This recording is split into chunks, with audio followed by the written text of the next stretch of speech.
Apie ką tada mąstys vandenis? Jeigu jau apie namus ir santuoką mąstys ožiaragis, tai apie ką keistesnio mąstys vandenis?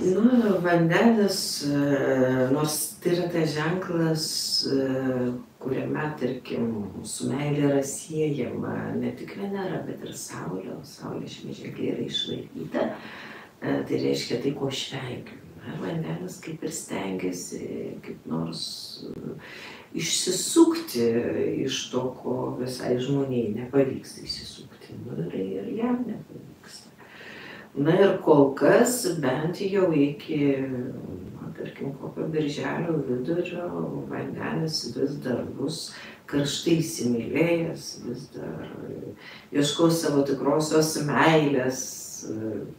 Jeigu jis jau turi tą tikrąją meilę, tai taip ir liks dėmesingas ir atidus ir nesiblaškys su kažkokiom naujom idėjom, naujais projektais ir bičiulystės santykių puoselėjimu. Jis vis dėlto galų gale bus pasišventęs meilei savo vaikams. Štai toks pirmas pusmetis. Na, vėliau vandenio visos romantiškos nuotaikos išsisklaidys, jau, kaip sakant, vėl grįš į senas vandeniškas vėžes, darbai, pareigos. Tiesa, šiuo atveju jau gali turėti skundų ne tik artimieji, ne tik mylimas žmogus, bet ir draugai. Nes nuo jau birželio, jau antros pusės prasideda periodas, kai darbas ir tik darbas ir net draugai neberūpės.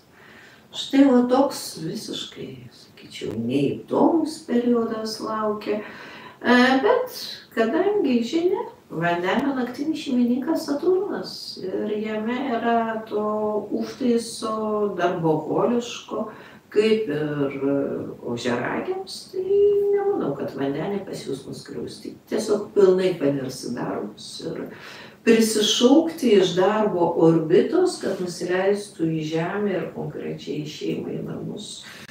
Ir nelabai žinau, kaip pavyks. Čia jau bus artimiesiem iššūkis. Na, o užbaigiant turbūt belieka priminti, kad Palmiros astrologinį kalendorių su visais astrologiniais aspektais, bendrosiomis apžvalgomis kiekvienam zodiako ženklui kiekvieną mėnesį, Mėnulio ir Saulės parų kilimo ir leidimasi laikais, Mėnulio paromis, Saulės paromis ir jų detaliais aprašymais, su klasikiniais ir legendiniais Palmiros sudėliojimais, labai detaliai ženkliukais kiekvienai dienai, kurių žali reiškia palankės gyvenimo sferas, o raudoni reikštų lyg tas sferas, į kurias nereikia kišti uodegos tą vieną arba kitą dieną, ar ne, su runų ženklais kaip talismanais ir amuletais, galite rasti mūsų interneto parduotuvėje, tai yra smelslikeспells.com. Tik nepamirškite pakeisti kalbos į lietuvių, kad rastumėte kalendorių, nes kalendorius yra leidžiamas tik lietuvių kalba. Pristatymas galimas tiesa visame pasaulyje, tai drąsiai galite užsisakinėti, tik užsisakykite lietuviškoje svetainės versijoje.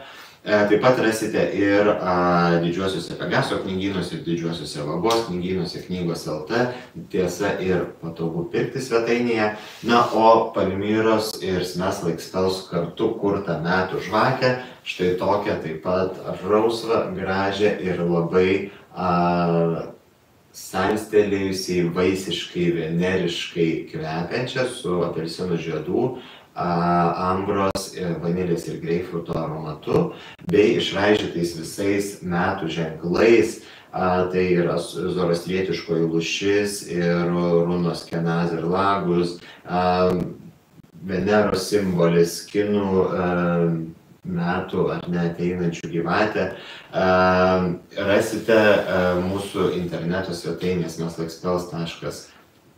Jau žvakė bus ir lietuviškoje versijoje, ir angliškoje, nes jeigu norėtumėt padovanoti žvakę savo draugams, kurie nesupranta lietuviškai, drąsiai galite tai daryti, nes aprašymai apie tai, kaip sutikti visus naujuosius metus, kodėl vis dėlto nereiktų jau sausio 1 naktį pradėti švęsti kinų naujųjų metų, o kada vis dėlto juos švęsti, o kada švęsti zoroastrietiškosius naujuosius metus.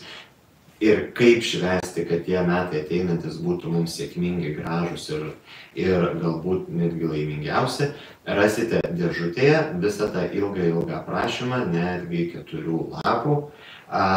Todėl suskubkite užsukti pas mus į svetainę, suskubkite užsukti į knygynus, nes kiekvieno iš šitų maginių įrankių kiekis ribotas, tai yra limituoto leidimo produktai.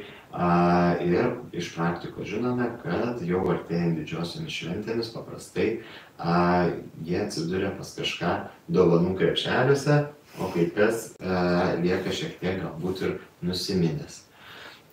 Ačiū Palmira dar kartą, ačiū Jums, kad žiūrėjote, nepamirškit galbūt pasidalinti paskutinį kartą įrašų su draugais, galbūt kažkam jis bus irgi įdomus. Visada.